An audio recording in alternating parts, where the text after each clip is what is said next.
Bonjour à tous, aujourd'hui on va répondre à la question comment Ellie Gali réussit à scorer avec les filles, mais avant tout on va poser la question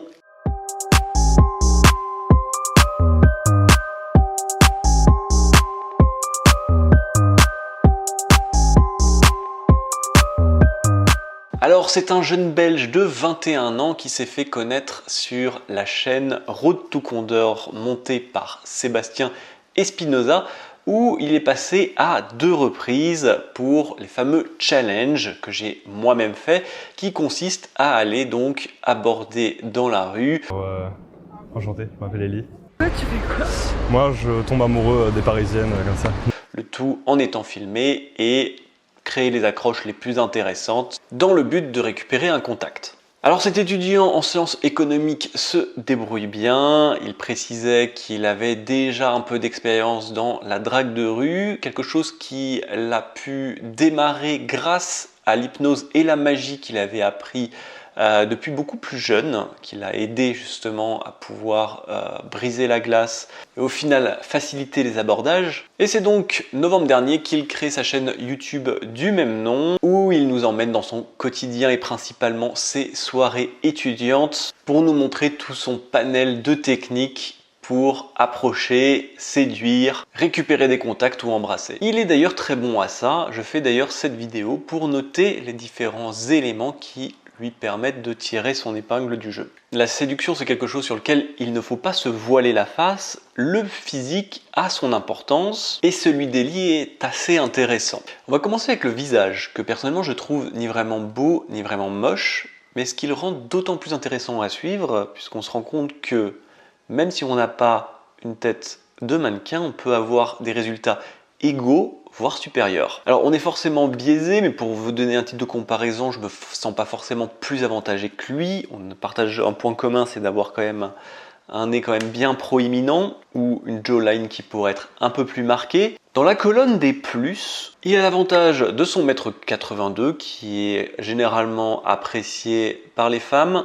Des yeux bleus, ça peut paraître un détail, mais c'est une couleur relativement recherchée et qui ont la particularité d'être extrêmement expressifs. Et ça, c'est un point qu'on va développer par la suite. Car maintenant que la partie physique a été vue, on va passer à l'attitude. Et c'est celle-ci qui va faire maintenant les 80% restants du travail. Et le premier atout par lequel j'aimerais commencer, c'est le sourire. Si vous vous amusez à compter, ces vidéos en cumulé comptabilisent à peu près 2h30 d'enregistrement. Des enregistrements dans énormément de milieux différents et je n'ai réussi à trouver que de toutes petites séquences où Ellie ne sourit pas. Une séance de gym avec un double soulevé de 10 kg, ça aurait été difficile de faire autrement, mais en dehors de ça, c'est comme si ce mec avait l'intégralité de sa musculature faciale programmée juste pour sourire. Et quel que soit le sujet traité, que ce soit drôle ou pas, ou qu'il rit, au final, ce sourire va toujours revenir, et à savoir, un sourire est extrêmement communicatif. C'est une des bases qu'on vous apprend quand vous faites ne serait-ce que vos premiers petits boulots.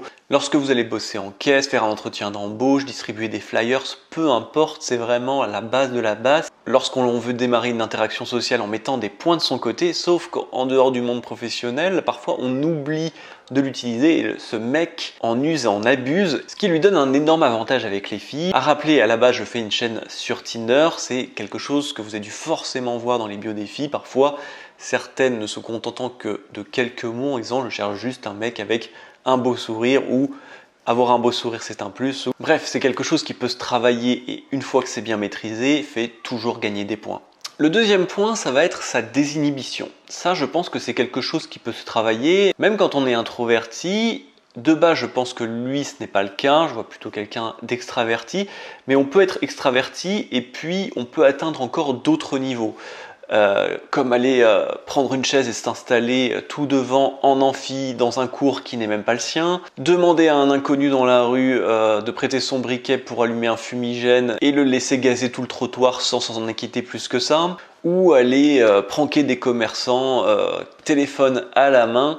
Je cherchais des beaux souliers pour ma copine. Pour offrir. Est-ce que vous payez par carte ou pas? Moi je paye uniquement par Bitcoin. Bref, une attitude qui sort de la norme et qui, à première vue, n'aurait pas de lien direct avec la séduction, mais sortir de la norme, c'est se différencier, c'est se sortir du lot, et ce qui sort du lot est toujours plus attirant, et ça marche de la même manière pour les femmes. Troisième point qui va être un peu plus technique ici, que je vais appeler sa gestion de l'espace vital. Il faut savoir que vous avez 4 zones d'espace vital. Il y a la zone d'espace vital qui s'étend à 3,60 m dans la rue. Si par exemple vous vous déplacez, il n'y a pas beaucoup de monde, il n'y a aucune raison que quelqu'un dépasse ou vienne dans ces 3,60 m autour de vous sans que ça devienne dérangeant. C'est évidemment quelque chose qui ne fonctionne pas si vous êtes serré dans un tram, parce qu'il n'y a pas d'autre option, mais amusez-vous juste dans une rue quasiment vide à vous rapprocher, dépasser ce seuil et vous allez voir que la gêne va commencer à apparaître. Donc c'était la sphère publique. Maintenant, on va parler de la sphère sociale. La sphère sociale est plus courte, elle va donc de ces 3,60 m à 1,20 m. Donc on se rapproche, ça peut être une interpellation, par exemple, si pour demander l'heure, tout simplement, vous appelez quelqu'un ou vous voulez faire une petite intervention, comme par exemple un discours, on peut accepter que des personnes se rapprochent donc un peu plus, sans ressentir de gêne. On arrive maintenant à beaucoup plus près, entre ces 1,20 m et 45 cm. Ça, c'est la sphère personnelle. Beaucoup moins de personnes y ont accès. En général, ça va être la famille, les amis, avoir une discussion avec quelqu'un, assis côte à côte sur un canapé, et on ne serait pas loin de se toucher. Se toucher, c'est d'ailleurs maintenant la 4e sphère qui est la sphère intime. On est en dessous de ces 45 cm, donc ça fait vraiment extrêmement proche. Et pour pouvoir accéder à cette zone, il faut créer vraiment une atmosphère de confiance. Et si je vous parle de ça, c'est parce que dans ces vidéos, on peut voir toute la méthodologie utilisée pour, pas à pas, franchir les zones, créer justement cette confiance, créer cette complicité, et aller en dessous de la barre des 45 cm avec Ellie. Alors son protocole est assez simple. Le fait d'appeler pour proposer un tour de magie ou un tour d'hypnose, les 2 premières sphères sont déjà cassées. C'est un tour de magie. Ouais, voilà. Ah, j'adore. J'adore la magie. À partir du moment où on peut demander à la personne de commencer à tirer une carte, il est déjà sur l'avant-dernière sphère, donc dans la sphère personnelle. Non, il va pas faire ça, il va faire ça. Oh. Et c'est aussi le principe des tours de magie, c'est que quand une carte doit être donnée ou échangée, les mains se touchent, et dans certains des tours, on demande un toucher direct sur la main ou d'autres endroits du corps pour faire croire que c'est ce toucher qui va permettre de faire réaliser le tour correctement.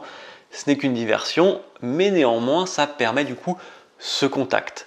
À savoir, le contact, c'est pas un contact pour un contact, puisque le contact physique est extrêmement important chez les humains, à savoir c'est aussi quelque chose qu'on apprend chez les commerciaux, une poignée de main c'est extrêmement importante. Une étude d'ailleurs de Chris Klink expliquait qu'il y avait une augmentation de 33% de coopération et d'acceptation en plus des requêtes lorsqu'il y avait un contact physique avec les sujets lors des expériences. Ils peuvent être donc faits de différentes manières, allant d'une main simplement posée, une main pressée, ils misent plus haut, un bisou dans le cou, un bras sur l'épaule. Bref, ils maîtrisent extrêmement bien le jeu donc tactile pour gagner en faveur au niveau des filles rencontrées en soirée ou dans la rue. Son 4e atout, maintenant, ça va être son capital sympathie. Alors ça peut paraître simple comme ça, puisqu'il y en a déjà 2 qui peuvent apparaître assez facilement. Ça va être l'humour, ça marche toujours. Ça va être son côté léger. Voilà, quand je dis léger, c'est à l'inverse de grave. À aucun moment on le voit vraiment sombre, ou il est toujours dans un côté un peu drôle. Il y a toujours une porte de sortie. Il n'y a pas, tout peut être pris un peu au second degré. En fait, à aucun moment justement il va générer le malaise. Mais le 3e point ne saute pas directement aux yeux, ça va être la valeur apportée. Et la valeur apportée, on la retrouve à plusieurs reprises, notamment quand il fait interagir ses propres amis, les personnes qui tiennent le téléphone pour filmer, pour les faire entrer dans le jeu, pour les aider à créer contact avec les filles. Je vais embrasser mon caméraman. Mon pote derrière qui s'appelle Tom. Il trouve super mignonne et il voulait savoir s'il pouvait avoir ton numéro. 0471. Je te fais des bisous. On vous aime. Bah juste te faire un bisou sur la joue et il connaîtra ta carte. Je vais rien dire. C'est le roi de pique. Et au final, donc, au niveau de sa micro-communauté, de ses amis du coup d'école, c'est quelque chose aussi qui aide à faire gagner en popularité, en sympathie, et bref, il va y avoir un effet un peu quand même boule de neige qui va, et on y arrive, se répercuter aussi sur sa chaîne YouTube, puisque la valeur qu'il va ajouter, c'est aussi par exemple partager ses tours de magie, comme celui de la carte pliée dans la bouche avec celles qui doivent se toucher, que j'ai pu réexpérimenter et qui fonctionne très bien. On est sur un cadeau très fort. Là, c'est entre tes dents et il faut vraiment pas qu'elle bouge. D'accord.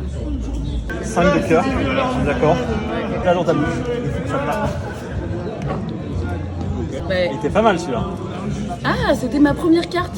Je dois avouer même qu'en abordage direct, je n'ai jamais eu de résultat aussi rapidement. Et bref, on va peut-être passer sur un côté un peu ésotérique, mais à partir du moment voilà, où on apporte de la valeur, j'ai l'impression que il y a une sorte d'aura qui se crée, et même si là c'était plus apporté directement au mec, eh bien c'est quelque chose qui va un peu ressortir de soi et on va avoir créé un peu plus d'attraction, même au niveau du sexe opposé. Cinquième avantage, ça va être son mindset. C'est arrivé un peu plus tard, mais à la fin de certaines de ses vidéos, il prenait un petit temps pour partager un petit peu sa vision des choses, sa vision de la chaîne. L'idéologie qu'il voudrait un peu transmettre, c'est basé sur le développement personnel, sur l'amélioration donc de soi. Il est effectivement très à l'aise, mais il expliquait donc qu'au début, il passait quand même par le théâtre d'impro, par les tours de magie. Voilà, on n'aborde pas dans la rue comme ça du jour au lendemain, ça demande quand même un travail, ça demande de surmonter des peurs. Lui, il l'a appliqué, lui a envie de le transmettre, et bien après, pareil, ça va être un peu comme l'effet boule de neige, plus on travaille, plus les résultats vont ne faire que décupler. Et là, on voit déjà même ne serait-ce qu'une différence entre cette toute première vidéo Road to Condor et maintenant. Sixième point, là c'est le bonus, hein. Moi je vais parler de cheat zone. C'est quelque chose qui revient dans quelques vidéos. Comme c'est filmé, le côté d'avoir un téléphone peut avoir un double tranchant. Le fait d'être filmé peut mettre la personne en face mal à l'aise, ou alors il peut être utilisé pour parler d'une vidéo YouTube. Et ça, le coup de la vidéo YouTube, ça marche extrêmement bien. Attends, et t'as beaucoup d'abonnés? Abonnez-vous à lui sur YouTube. Hi YouTube. Hi YouTube, what's up? Et lui ayant un compte qui peut se retrouver avec plus de 11 000 abonnés à l'heure où je vous parle, eh bien ça peut forcément susciter un peu l'engouement. Après, ça n'empêche personne de se filmer pour une vidéo d'une chaîne YouTube qui peut-être ne verra jamais le jour. Mais en tout cas, le jeu peut être lancé et faciliter l'interaction. Voilà, on arrive à la fin. J'espère que cette vidéo t'aura plu. Si c'est le cas, n'hésite pas à mettre un petit pouce. On s'éloigne un petit peu de la partie Tinder, tout de même à un moment, au moment du date, une fois que la partie text game est terminée. Mais l'abordage en réel m'intéresse de plus en plus, donc le sujet sera probablement remis dans d'autres vidéos, ainsi que des vidéos de moi-même. En tout cas, si ça t'intéresse aussi, n'hésite pas à me le faire savoir dans les commentaires. Tu peux aussi me retrouver sur mon site internet ou prendre rendez-vous avec moi pour un coaching d'amélioration de ton text game sur Tinder. Tout ça aussi dans la description. Je te remercie pour ton attention et je te dis à la prochaine vidéo. Ciao!